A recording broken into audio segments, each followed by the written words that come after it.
تمام قسم کی تعریفات، حمد و ثنا، عصمت، بڑائی و کبریائی، یکتائی و تنہائی، بادشاہی و شہنشاہی وحدہ لا شریک، خالق کائنات مالک ارض و سما کے لیے لائق اور سیبہ ہے۔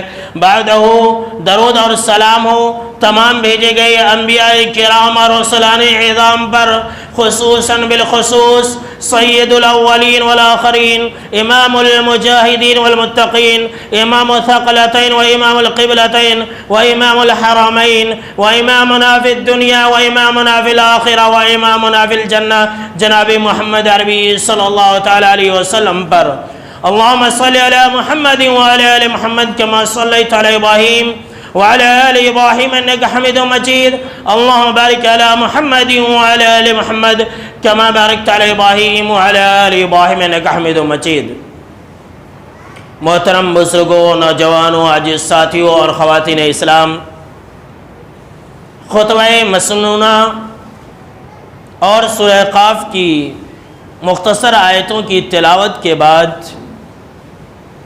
سورہ توبہ کی میں نے جو آیت پڑھی تھی کہ ان عدت الشہور عند اللہ 12 شہرا فی کتاب اللہ یوم خلق السماوات والارض، کہ جب سے اللہ رب العالمین نے آسمان اور زمین کو پیدا کیا ہے، اسی وقت سے لے کر کے لوح محفوظ میں اللہ رب العالمین کے پاس جو کتاب ہے اس کے اندر مہینوں کی تعداد 12 ہے۔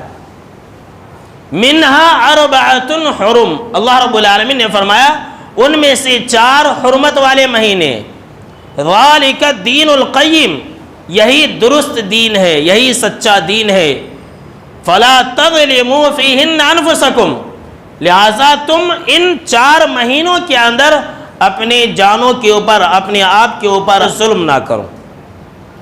اس آیت کے اندر اللہ رب العالمین نے یہ بیان فرمایا ہے کہ 4 حرمت والے مہینے، 4 حرمت والے مہینے کون کون سے ہیں؟ 3 مہینے لگاتار ہیں، ذی قعدہ، ذی الحجہ اور محرم، یہ 3 مہینے لگاتار ہیں، اور جو 4تھا مہینہ ہے وہ وہی مہینہ ہے جس مہینے کے اندر ہم اور آپ ابھی جی رہے ہیں، یعنی کہ رجب کا مہینہ۔ اللہ رب العالمین نے 4 مہینوں کو حرمت والا قرار دیا ہے، اس کے فوراً بعد اللہ رب العالمین نے ایک جملہ کہا ہے، فَلَا تَظْلِمُوا فِيهِنَّ أَنفُسَكُمْ، کہ ان 4 مہینوں کے اندر تم اپنے آپ کے اوپر ظلم نہ کرو۔ اپنے آپ کے اوپر ظلم کرنے کا معنی کیا ہے؟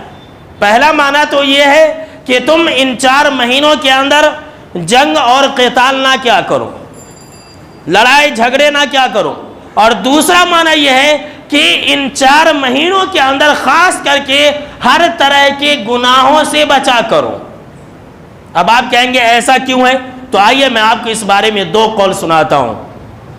حافظ ابن کثیر رحمۃ اللہ علیہ نے تفسیر ابن کثیر کے اندر عبداللہ بن عباس رضی اللہ تعالی عنہما سے یہ قول نقل کیا ہے کہ انہوں نے فرمایا کہ اللہ رب العالمین نے تو ویسے ہمیشہ سال کے 12 مہینوں کے اندر ظلم کو حرام قرار دیا ہے، لیکن خاص طور سے اللہ رب العالمین نے حرمت والے 4 مہینوں کے اندر ظلم کو حرام قرار دیا ہے، ظلم کرنے سے منع فرمایا۔ کیوں؟ اس لیے کہ ان 4 مہینوں کے اندر ظلم کا گناہ اور بوجھ بہت ہی زیادہ بڑھ جاتا ہے، اور اسی طرح سے نیکیوں کا اجر و ثواب بھی بہت زیادہ بڑھ جاتا ہے۔ سن لیجئے، یہ جو رجب کا مہینہ ہے، اگر کوئی انسان اس مہینے کے اندر گناہ کرے گا تو اس کی جو سزا ہے وہ اسے زیادہ ملے گی بنسبت دوسرے مہینے کے۔ اگر کوئی انسان رجب کے مہینے میں نیکیاں زیادہ کرے گا تو اسے زیادہ اجر و ثواب ملے گا بنسبت دوسرے مہینے کے، مثال کے طور پر شعبان مہینے کے بنسبت۔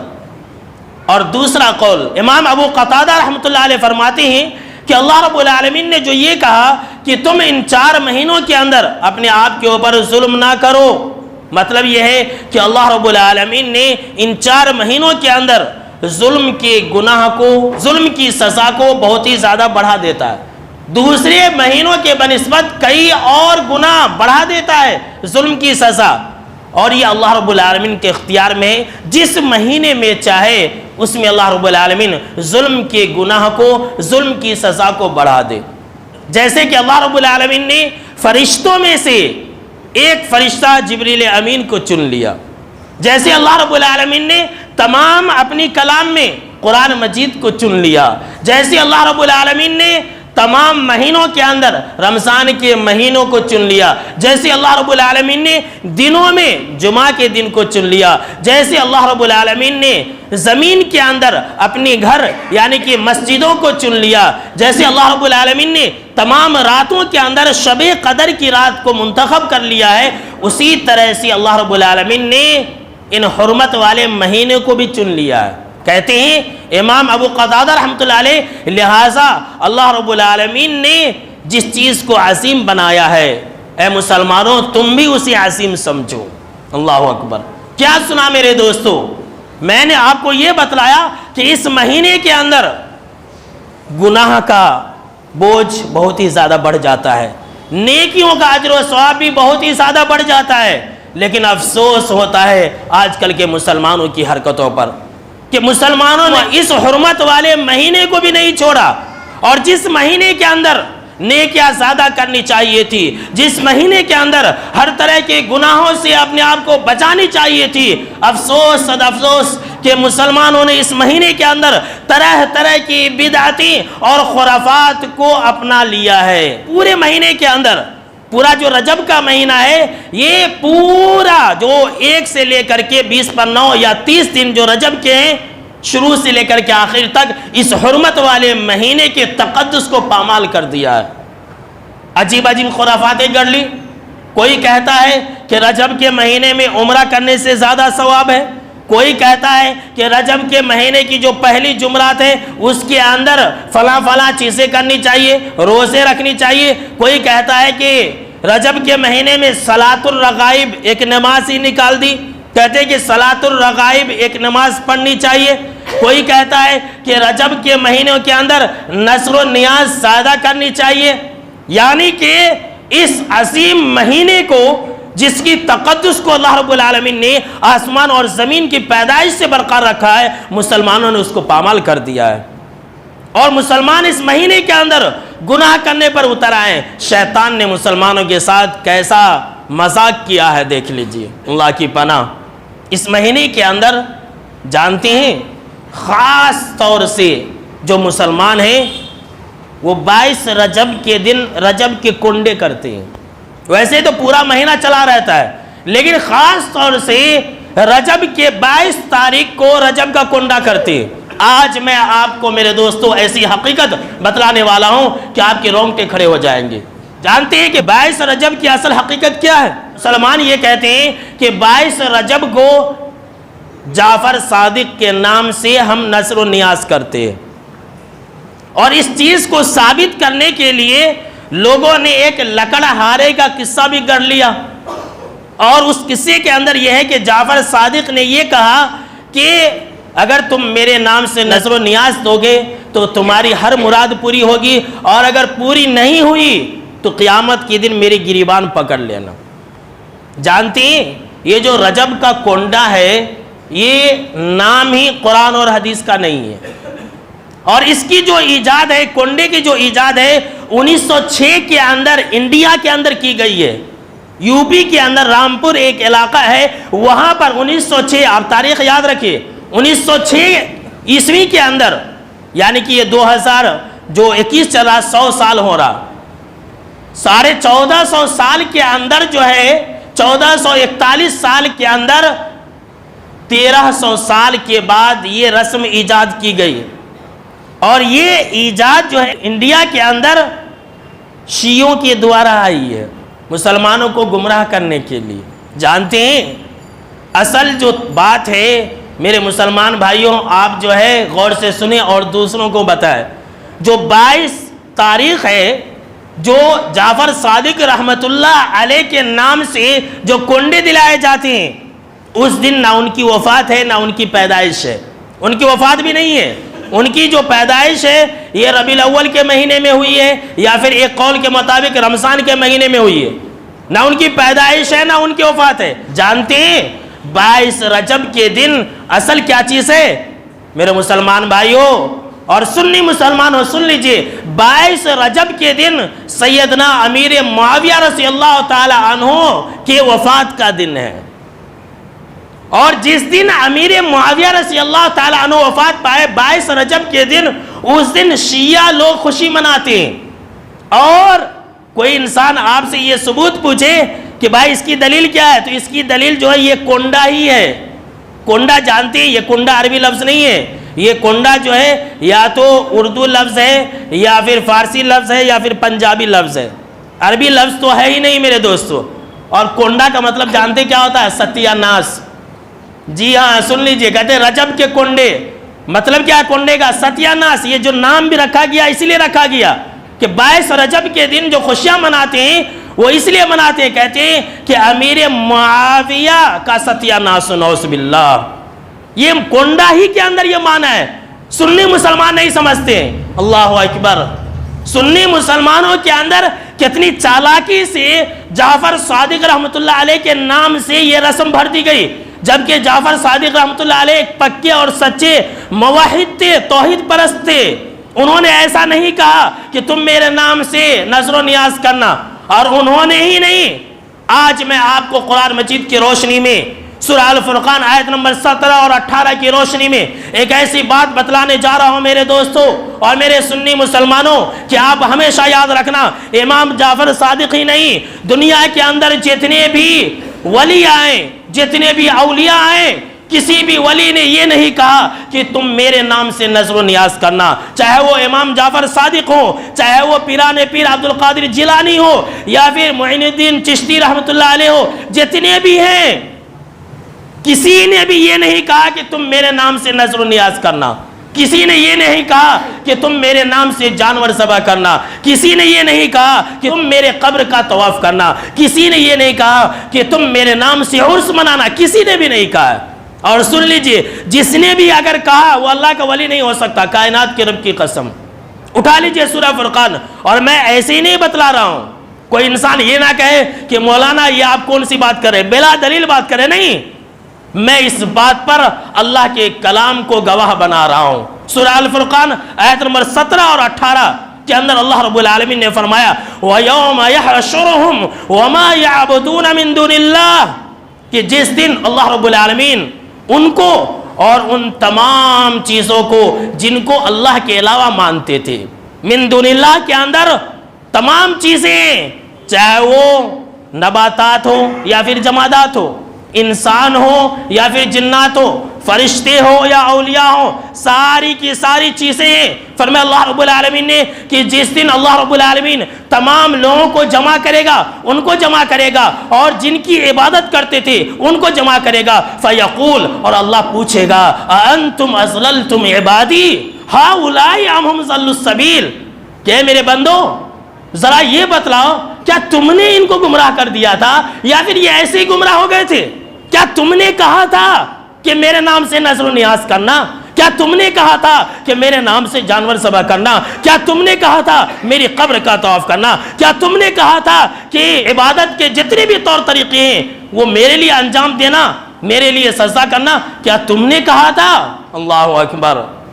قرآن گواہی دے رہا ہے، یہ کسی عالم کی کتاب نہیں ہے، کسی قصہ گویوں کی بات نہیں ہے، یہ قرآن گواہی دے رہا ہے۔ اٹھا لیجئے قرآن مجید، اسی آیت کے بعد سورہ الفرقان کے اندر اللہ رب العالمین نے فرمایا وہ سارے کے سارے اللہ کے ولی کہیں گے قالوا سبحانک ما کان ینبغی لنا ان نتخذ من دونک من اولیاء، وہ سارے کے سارے کہیں گے کہ سبحانک، اے اللہ تیری ذات پاک ہے، سبحان اللہ، ہم ایسا کہیں، ہم ایسا کرنے کا حکم دے، جبکہ ہم نے خود تیرے علاوہ کسی کو اپنا ولی نہیں سمجھا۔ اللہ اکبر۔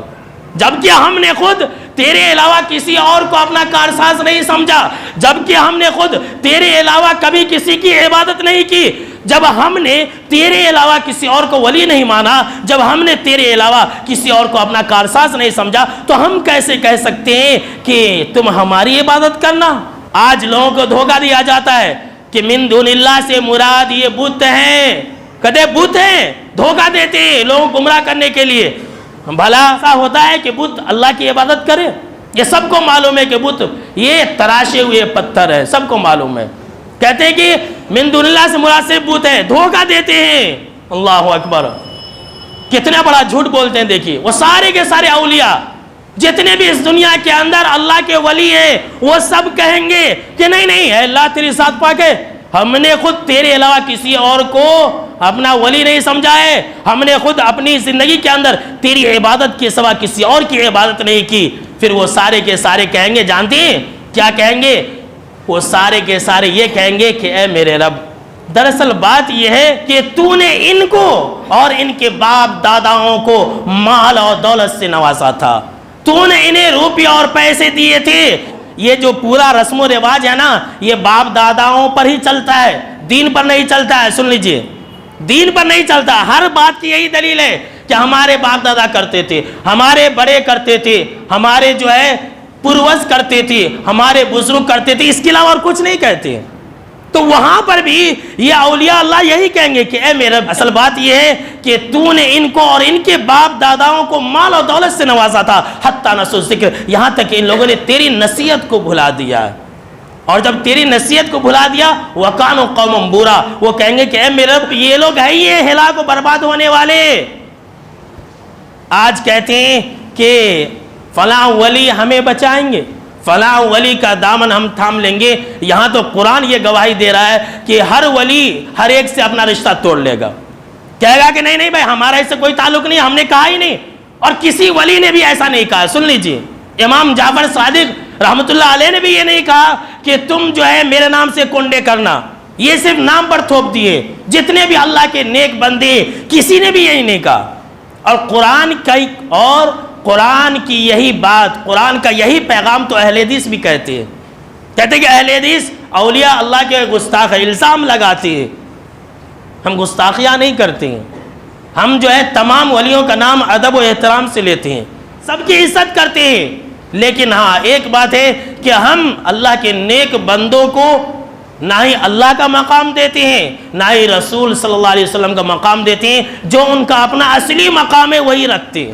سنا آپ نے کیا سنا؟ کہ یہ جو چیز ہے، جو رجب کا کنڈا ہے، یہ انہوں نے نہیں کہا کہ تم منانا. یہ بعد میں لوگوں نے امیر معاویہ رضی اللہ تعالی عنہ کی دشمنی میں ایجاد کیا 22 رجب کو.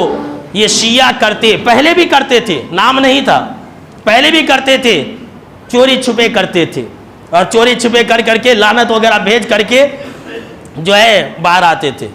اور آج بھی کرتے، آج بھی جانتے ہیں. بطور فائدہ میں آپ کو بتلا دوں کہ سنی مسلمانوں کے اندر بھی ایک ایسا طبقہ وجود میں آ گیا ہے جو امیر معاویہ کے پیچھے پڑا رہتا ہے.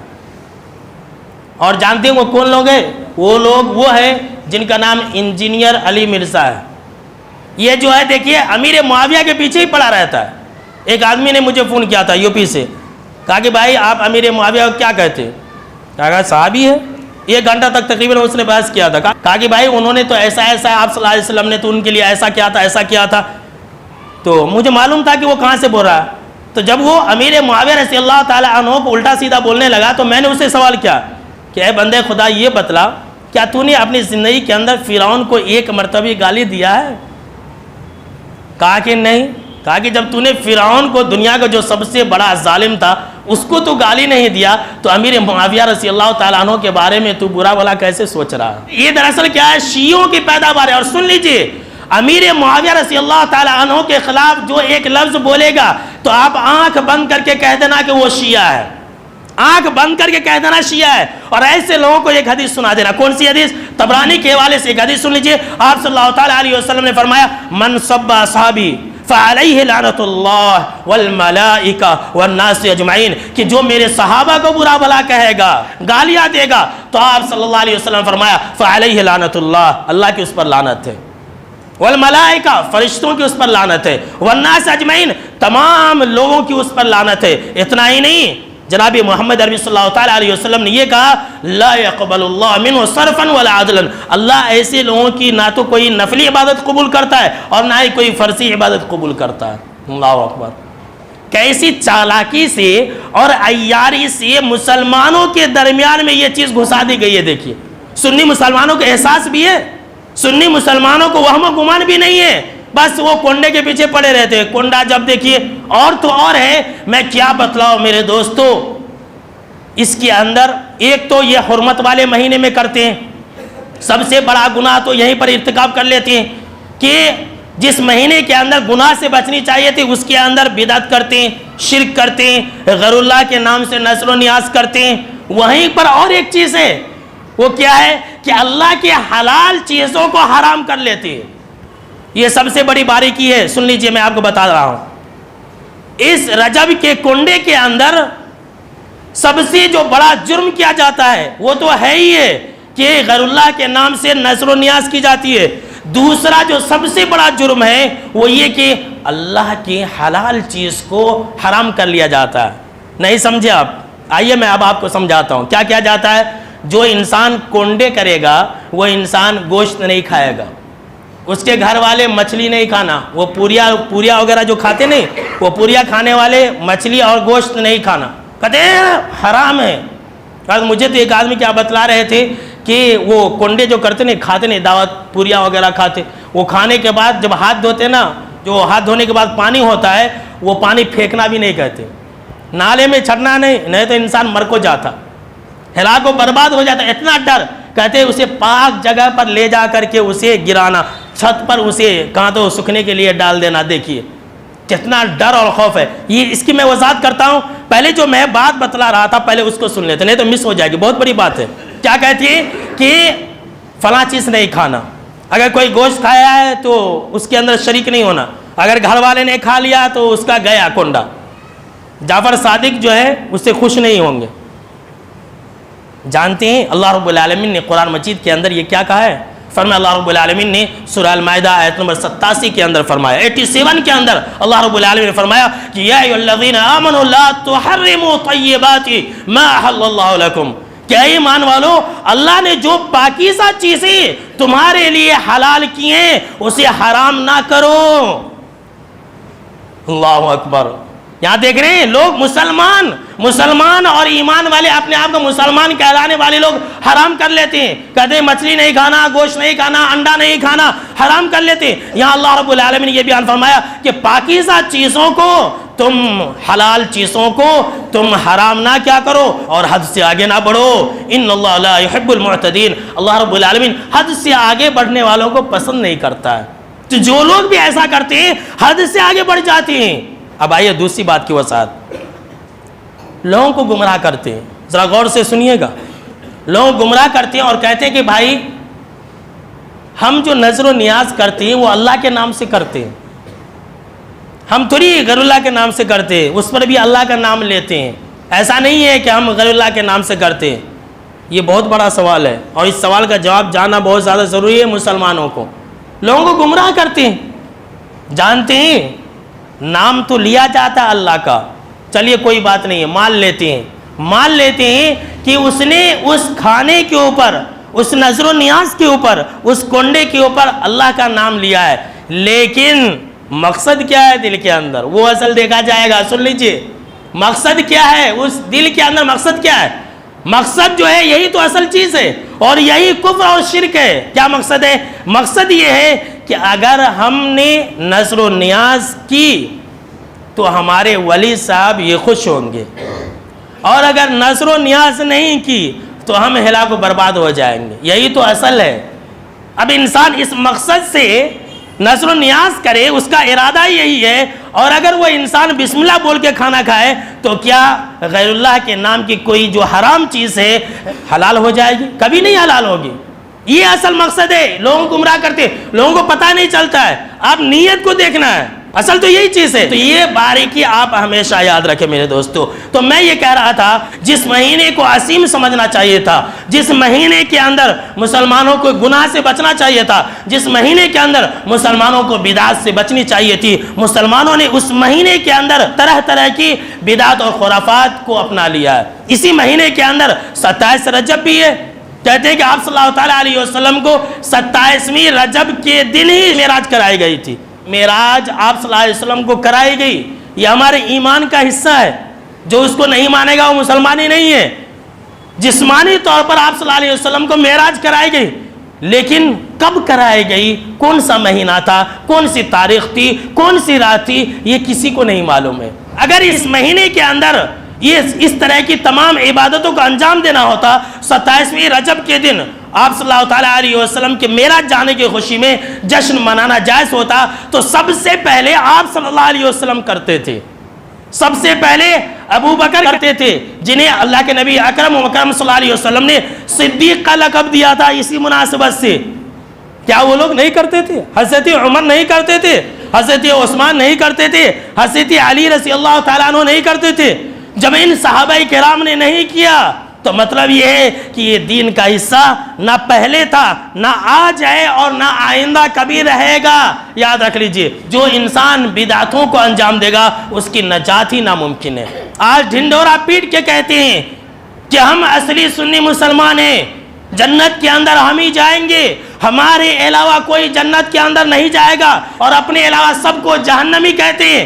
آئیے میں ایسے لوگوں کا انجام بتلاتا ہوں کہ ایسے لوگوں کے بارے میں جناب محمد عربی صلی اللہ تعالیٰ علیہ وسلم نے کیا کہا ہے، جو بدعتوں کو انجام دیتے ہیں، جو طرح طرح کے رسم و رواج کو اپناتے ہیں، ہر مہینے کے اندر ایک ایک چیز کو اپناتے ہیں اور اسے دین سمجھتے ہیں۔ بخاری اور مسلم کی روایت ہے، سہل بن سعد رضی اللہ تعالیٰ عنہ راوی حدیث ہے، کہتے ہیں کہ جناب محمد عربی صلی اللہ تعالیٰ علیہ وسلم نے فرمایا کہ اے میری امت کے لوگوں، اے مسلمانوں، میں حوض کوثر کے اوپر تمہارا انتظار کر رہا ہوں، حوض کوثر کے اوپر تم سے پہلے میں وہاں پر موجود رہوں گا، اور اپنے ہاتھوں سے اپنی امت کے لوگوں کو پانی پلاؤں گا، اور جو میرے ہاتھ سے ایک مرتبہ پانی پی لے گا وہ کبھی بھی پیاسا نہیں ہوگا۔ جناب محمد عربی صلی اللہ تعالیٰ علیہ وسلم نے فرمایا ابھی میں حوض کوثر کے اوپر اپنی امتیوں کو پانی پلا رہا ہوں گا کہ بیچ میں کوئی ہٹانے والا ہٹائے گا اور میری امت کے لوگوں کو ہٹا دے گا، میری امت کے لوگوں کو ہٹا دے گا۔ جناب محمد عربی صلی اللہ تعالیٰ علیہ وسلم نے فرمایا کہ میں اس انسان کو پہچان لوں گا، وہ بھی مجھے پہچان لے گا، یعنی کہ وہ جان لے گا کہ میں اس کا نبی ہوں، اور میں بھی پہچان لوں گا کہ وہ میرا امتی ہے۔ لیکن ایسے لوگوں کو ہٹایا جا رہا ہے، میرے حوض سے دور کیا جائے گا، ڈھکیل دیا جائے گا۔ جناب محمد عربی صلی اللہ تعالیٰ علیہ وسلم نے فرمایا کہ میں کہوں گا رب امتی امتی، کہ اے میرے رب یہ تو میرا امتی ہے، یہ تو میرا امتی ہے، اسے بھی حوض کوثر کا پانی پینے دیا جائے، اسے بھی میرے ہاتھوں سے پانی پینے دیا جائے۔ سن لیجئے میرے دوستو، اس وقت کیا کہا جائے گا؟ جناب محمد عربی صلی اللہ تعالیٰ علیہ وسلم نے فرمایا کہ اس وقت اللہ رب العالمین کے حکم سے فرشتے کہیں گے، اللہ رب العالمین کہے گا کہ اے نبی اکرم و مکرم صلی اللہ تعالیٰ علیہ وسلم، آپ نہیں جانتے ہیں کہ ان لوگوں نے آپ کے جانے کے بعد، آپ کے انتقال کرنے کے بعد آپ کے دین کے اندر کیا کیا چیزیں ایجاد کر لی تھی، کیا کیا رسمیں ایجاد کر لی تھی۔ کبھی مہینے میں رجب کا مہینہ آیا تو کنڈے کرنے لگے، کبھی جو ہے رجب کا مہینہ آیا تو شب معراج منانے لگے، کبھی شعبان کا مہینہ آیا تو بڑوں کی عید کرنے لگے، کبھی شوال آیا تو فلاں کرنے لگے، کبھی محرم آیا تو تیجا اور 10واں اور 30واں۔ یعنی کوئی ایسا مہینہ نہیں ہے جس مہینے کے اندر مسلمانوں نے رسم و رواج کو نہ اپنا لیا ہو۔ جب فرشتے ایسا کہیں گے تو جناب محمد عربی صلی اللہ تعالیٰ علیہ وسلم کہیں گے سحقن سحقن لمن غیر آبادی، ارے ہٹاؤ ان نالائق کو، ہٹاؤ ان کمبختوں کو، لعنت ہو ایسے لوگوں کے اوپر جنہوں نے میرے بعد میرے دین کو بدل دیا تھا۔ اللہ اکبر، اللہ کی پناہ۔ دیکھ رہے ہیں آج کہتے ہیں کہ یہ دین ہے وہ دین ہے، لوگوں کو طرح طرح کی باتوں میں الجھاتے ہیں۔ یہاں جناب محمد عربی صلی اللہ تعالیٰ علیہ وسلم لعنت بھیجیں گے، سحقن سحقن، ہٹاؤ ہٹاؤ ہٹاؤ ہٹاؤ، یہ کون آ گیا بدبخت جس نے میرے دین کو بدل دیا تھا۔ تو پتہ یہ چلا کہ جو بدعتوں کو اپنائے گا جناب محمد عربی صلی اللہ تعالیٰ علیہ وسلم ایسے لوگوں کو اپنے سے دور کریں گے، ایسے لوگوں کو آپ صلی اللہ تعالیٰ علیہ وسلم اپنے مبارک ہاتھوں سے حوض کوثر کا پانی نہیں پلائیں گے۔ اور آج کل جو سب سے بڑا بدعتی ہے وہی اپنے آپ کو سب سے بڑا سنی سمجھتا ہے۔ آج کے خطبہ جمعہ کے اندر آپ نے جو سب سے بڑی حقیقت سنی وہ یہ کہ 22 رجب کا جو کنڈا ہے یہ شیعوں کے ایجاد کردہ ہے، اور یہ جو رجب کے کنڈے مناتے ہیں یہ سیدنا امیر معاویہ رضی اللہ تعالیٰ عنہ کی وفات کی خوشی میں مناتے ہیں، اور ایک تیر سے 2 شکار کر لیا شیعوں نے، مسلمانوں کا عقیدہ بھی خراب کر دیا اور مسلمانوں کو حضرت امیر معاویہ کی وفات کی غم کے بجائے خوشی منانے میں بھی شریک کر لیا۔ لیکن مسلمانوں کی اس بات کی سمجھ نہیں ہے۔ ہم اللہ سے یہی دعا کرتے ہیں کہ اللہ مسلمانوں کو نیک سمجھ عطا فرمائے، آمین۔